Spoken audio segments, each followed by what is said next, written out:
الرجيم بسم الله الرحمن الرحيم يا أيها الذين آمنوا استعينوا بالصبر والصلاة إن الله مع الصابرين ولا تقولوا لمن يقتل في سبيل الله أموات بل أحياء ولكن لا تشعرون ولنبلونكم بشيء من الخوف والجوع ونقص من الأموال والأنفس والثمرات وبشر الصابرين الذين إذا أصابتهم مصيبة قالوا إن لله وإنا إليه راجعون صدق الله العظيم কাছের ও দূরের দেশ ও বিদেশের সম্মানিত মুসলিম নরনারী আসসালামু আলাইকুম রহমাতুল্লাহি ওয়া বারাকাতুহু।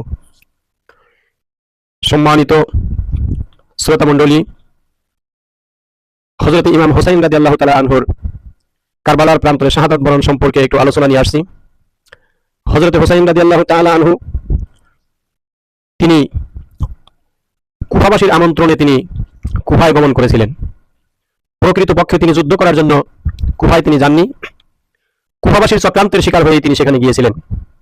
হযরত ইমাম হুসাইন রাদিয়াল্লাহু তাআলা আনহু তিনি খেলাফত তিনি জোর করে নিতে চাননি, খেলাফতের প্রতি তার কোনো লোভও ছিল না। কিন্তু এজিদ যে শাসন ব্যবস্থা চালু করেছিল তাতে ইসলামের ক্ষতি হইতেছিল। এজিদের সময়ে এজিদ ইসলামের ভয়াবহ ক্ষতি সাধন করেছে। তার মধ্যে উল্লেখযোগ্য হচ্ছে তিনটি। একটি হচ্ছে হযরত হুসাইন রাদিয়াল্লাহু তাআলা আনহুকে সে শহীদ করেছে কারবালার প্রান্তরে তার হুকুমে, তার পরিকল্পনায়। দ্বিতীয়টা হয়েছিল মদিনার মসজিদুন নববীতে সে আজান এবং নামাজ বন্ধ করে দিয়েছিল।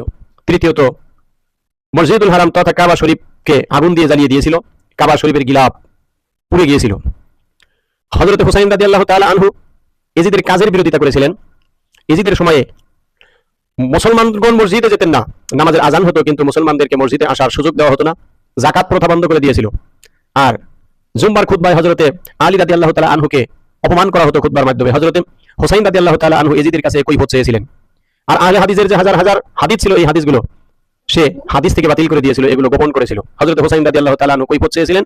এজিদ বলল যে তোমাকে আমি কৈফিয়ত দেব কেন, কোন হাদিস রাখা লাগবে কোনটা না রাখা লাগবে এটা আমার ব্যাপার। এজিদ এভাবে বিদ্রোহী হয়ে এভাবে হযরত হুসাইন রাদিয়াল্লাহু তাআলা আনহুকে বিভিন্নভাবে অপমানিত করার চেষ্টা করেছে।